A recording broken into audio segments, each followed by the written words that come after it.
Hello everyone, welcome back to the VIP channel. Please subscribe and like my videos. Today we are diving into one of the wildest challenge videos out there. 100 people vs world's biggest trap. I want to begin with a little story.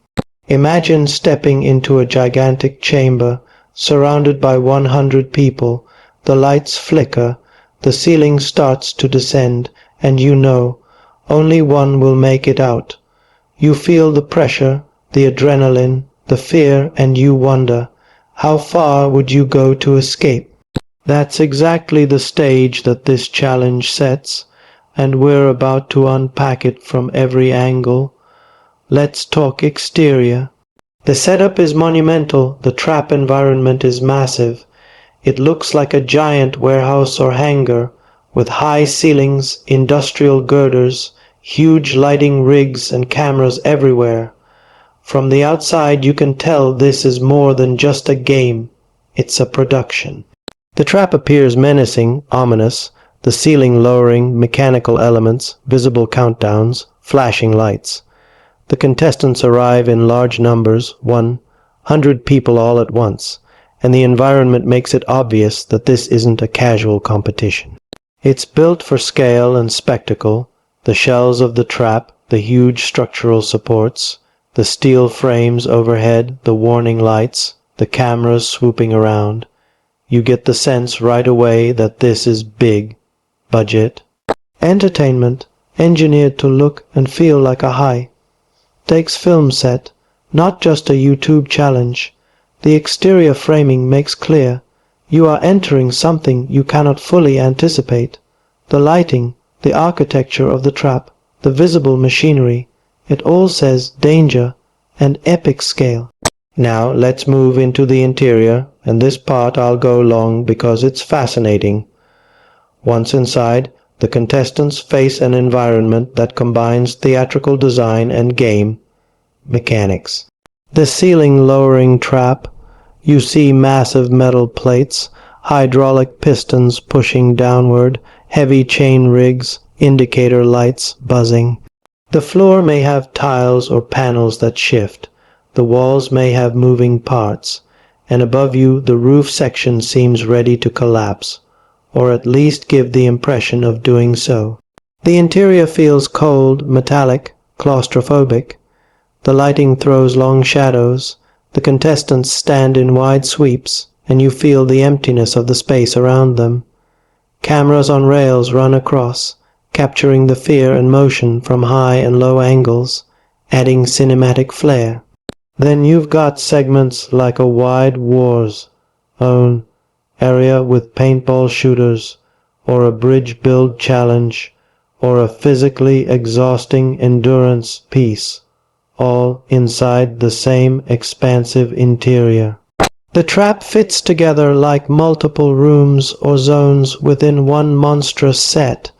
An entry chamber, challenge zone, elimination zone. Each corner of the interior seems designed to test a different attribute: agility, composure, strategy, fear tolerance. They might pass through tunnels of light, across planks suspended over voids, under descending beams.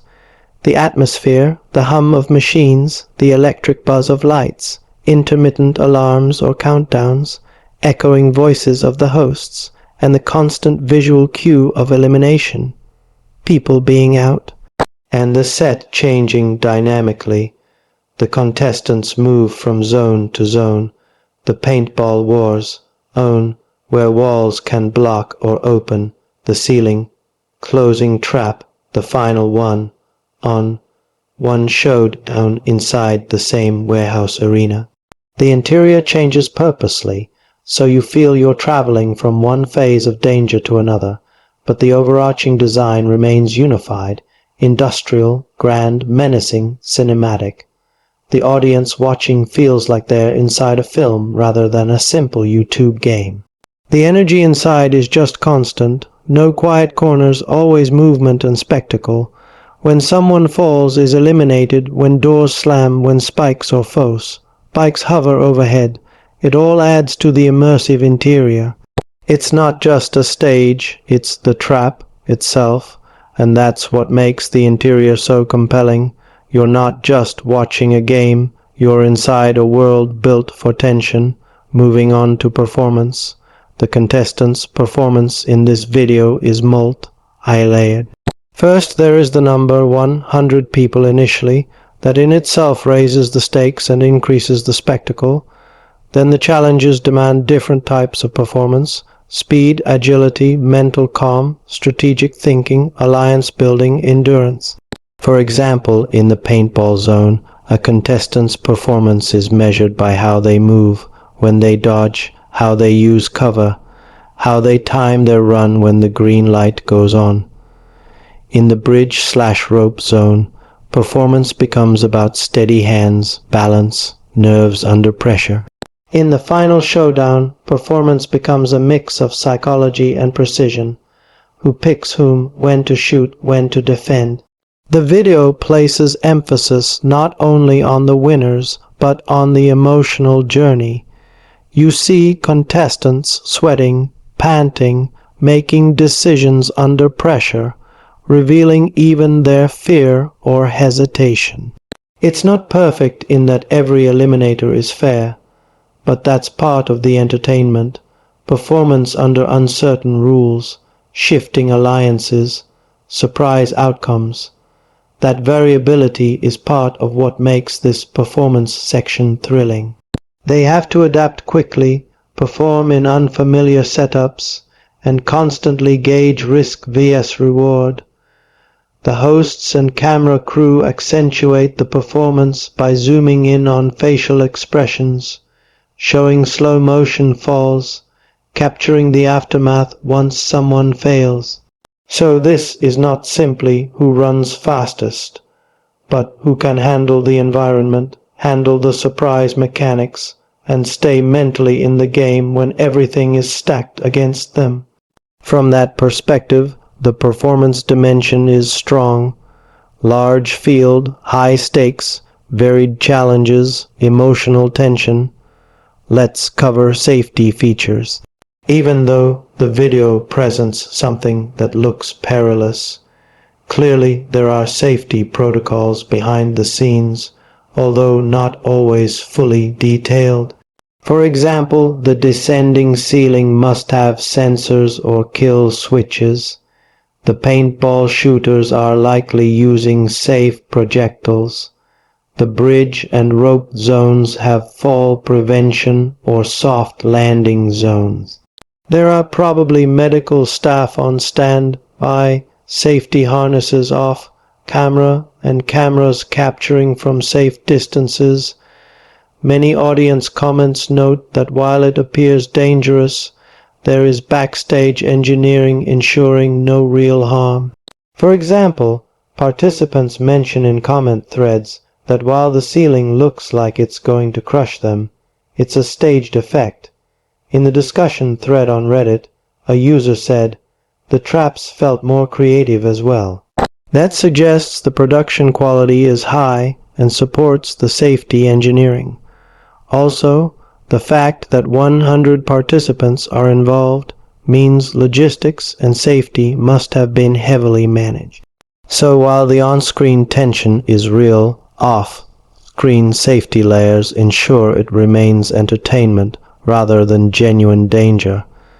As a viewer reviewing it, you can appreciate that blend of danger, feel plus safety assurance. That's important in a challenge video of this scale. Now for the unique selling points USPs.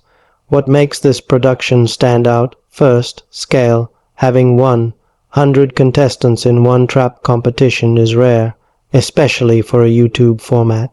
That number alone creates a sense of massive competition, high odds, dramatic eliminations.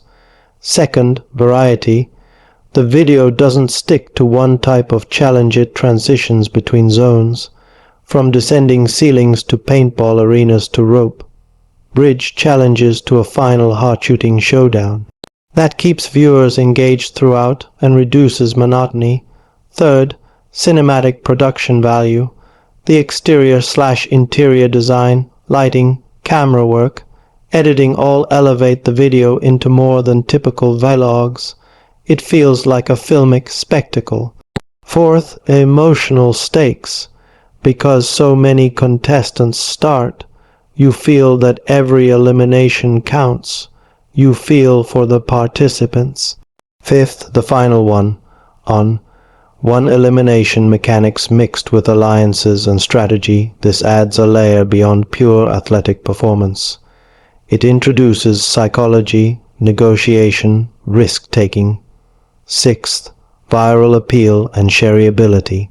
The idea of 100 people vs the world's biggest trap is easily pitched and memorable.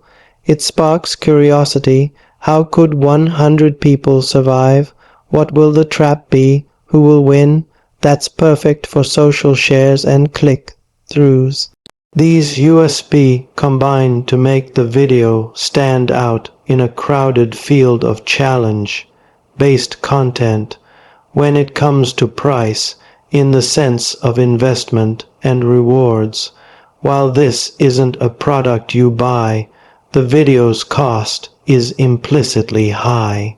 The build, set 100 contestants, cameras, lighting, editing, logistic coordination all point to a big budget.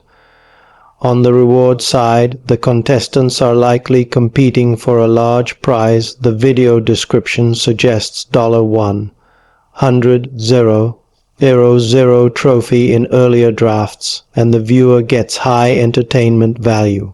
From a channel perspective, they invest big to generate massive views. The reward is audience growth, engagement, ad revenue, sponsorships. For your review context, you might mention that while viewers don't pay money, they pay time and attention. The channel pays production costs. The return is measurable in millions of views, for example.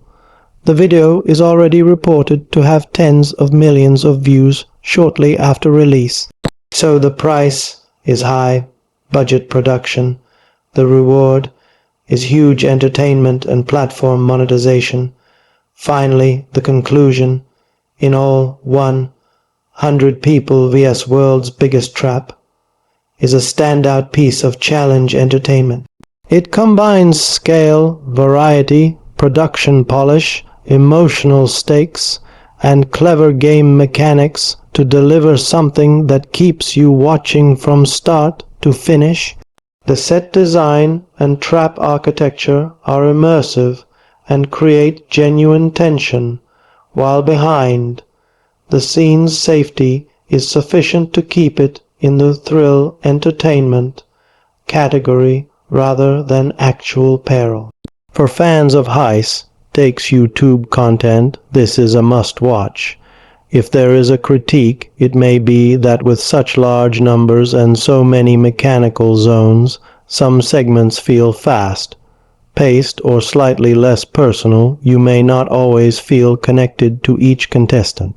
But that is balanced by the sheer spectacle and rapid elimination pace, which keeps momentum high.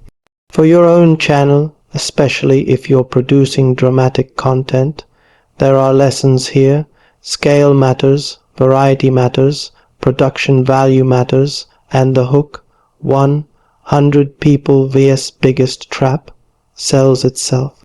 So yes, I recommend watching it for inspiration, entertainment, and to study how a large-scale YouTube challenge video is constructed.